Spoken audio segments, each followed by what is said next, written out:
Hi everybody. So a little late this morning, sorry, but I thought I'd talk today in a live about diagnosing histamine intolerance because this is probably one of the questions that I see most often. People are regularly posting that they want to know whether they have it, they want to know if they can be diagnosed, and they wonder why none of their doctors understand. So basically,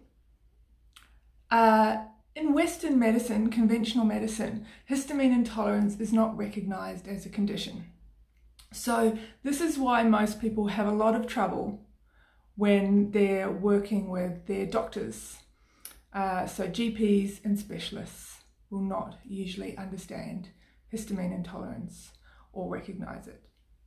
So there are no really good official tests in that sense because the scientific community haven't developed anything for it. There are some tests that you can do, but I'll get onto those in a minute. So generally the histamine intolerance condition, which we know is actually an excess of histamine in the blood caused by a lack of DAO enzyme in the gut and problems with our H&MT enzymes as well. So we can diagnose this in the nutritional or naturopathic community in a different way. So it's basically diagnosed based on symptoms, and sometimes tests are used as a helpful guide, but symptoms are the majority of the testing. So if you consider someone like House, right, in the TV show, he does all of his diagnosis and figures out what's going on mostly by looking at people's symptoms and lifestyle, and then he'll get a test later on to back it up or something like that. So most of the work we do is looking at symptoms, lifestyle, triggers, possible causes, and then we extrapolate from that histamine intolerance, or in this case excess, may be involved. That's why a lot of the time we recommend that we go straight onto a low histamine diet, because a low histamine diet is actually the gold standard test to do a 4-week low histamine diet and see if that resolves symptoms. Now, some of the other tests that we sometimes do to see if there is a high level of histamine in the body is whole blood histamine, and there's a 24-hour urine histamine, and you can do blood tests for DAO. So I'll let you know the pitfalls and the positives for these. So whole blood histamine will just tell us, do we have a lot of histamine in our blood? It won't actually tell us why. It won't tell us if the issue is because we have a problem with DAO levels in our gut. It won't tell us if it's because we've got an IgE allergy and we're allergic to something. It won't tell us exactly what it is that's going on. But it will tell us that at that point in time, that person had a high level of histamine in their blood. Then you've got urine histamine, and that's kind of the same. It will show you 24 hours how much histamine you've been excreting from your body, and that will show that the person has a high level of histamine in their body. Then you can test for blood DAO, and that will tell you if you have much of the DAO enzyme in the blood. The problem with that is the DAO enzyme in the gut isn't being tested there, and we're not able to test for that. So we can't really say you have a low level of DAO enzyme in your gut. So we can't really diagnose by testing in that manner. The way that we diagnose is via looking at symptom patterns, lifestyle patterns, and our job, that's why we do our job, is to bring all those pieces together and match all those bits and create a pattern out of that puzzle that is you, that is all these different things that are going on that don't always make sense. So generally a gold standard is a 4-week low histamine diet. For some people, they only need 2 weeks, and it's pretty obvious. That's kind of the approach. You take the histamine out of the diet, and you can see that that's making a difference because you're not putting histamine into the gut where there's not enough DAO.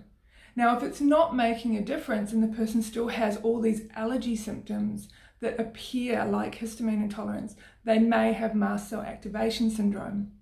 Or if they have another pile of confusing symptoms, they may also have mast cell activation syndrome. That usually impacts more than one organ system in the body. And I'll do another video on mast cell activation syndrome diagnosis later on. So I'll just chat a little bit about some other tests that might confuse people. So skin prick testing for IgE allergy. So if you go to a standard allergist and get skin prick testing, that will test you to see if you have a IgE allergy, which is a specific type of immune response to something like peanuts or shellfish or dust mites or pollen, particular types of pollen. Now that's really useful information to know. If you know that, then you can take extra steps to reduce your exposure to those triggers. However, that's not histamine intolerance, that's a standard allergy, but it does add to your histamine bucket. So it's really useful to know if you have allergies and to avoid those allergens. They do a histamine skin prick test, where they'll just prick you with histamine. That's usually used as the control, and that will puff up. And that's basically the way that they confirm that you're reacting to histamine normally. But a skin prick test doesn't give you a lot of information on histamine intolerance. You can do IgG food intolerance testing as well. However, food intolerance testing is not testing for histamine intolerance. That's testing for the levels of IgG and sometimes IgA, which are two different immune mediators. And that is going to show you mostly the foods that your immune system is creating IgG in reaction to, but it doesn't always mean that just because there's an IgG there that you're getting a symptom from that food. So it can be really useful if people are having a lot of food intolerances and they've got no idea what's going on, and they might get a wide range back in this list of foods to avoid that are not just histamine, but they're across lots of different foods. However, there are pros and cons to those kinds of tests as well, because you can end up avoiding a whole pile of foods that aren't causing a symptom reaction, and you can get stuck like with a small diet. Also, it usually shows IgG reactions to the foods you eat most regularly. So you're most likely to get back a list where you go, that's everything that I eat.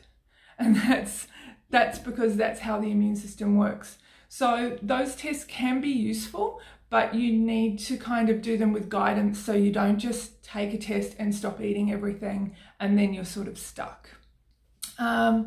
So for histamine intolerance, the recap is, you're not going to get a diagnosis from a doctor. If you're trying to get a GP or an immunologist or an allergist to take histamine intolerance seriously as a diagnosis, they're not going to be interested. It's one of these things that is known in the complementary medicine and some of the integrative medicine and functional medicine doctors, but it is not known in the standard conventional medicine arena, and there are no official tests for histamine intolerance.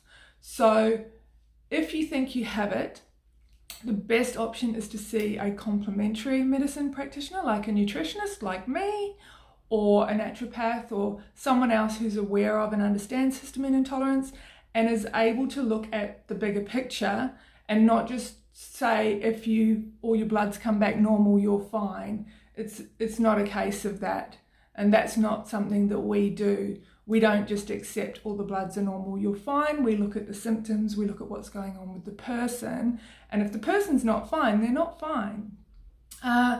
There's also other testing that we do to support looking at root causes, and I'll do another live on that later as well. I'll go into some of the tests that we can look at around especially gut testing and things like that we look at. So if you've got any comments or questions, please put them in the box. I can see there's a couple of people on. If you've got any questions, I'm happy to answer them now. Otherwise, just comment afterwards and I'll try and answer those questions in future lives. I'll try and do one every single week at around about this time, and then that way, you know, we can give you guys more information so that you sort of understand what you're dealing with, because it can be really hard, especially if you're going from specialist to specialist and doctor to doctor and nobody understands or believes you. So thank you everyone, and I will see you next week. And any comments, any questions, please drop them in the group.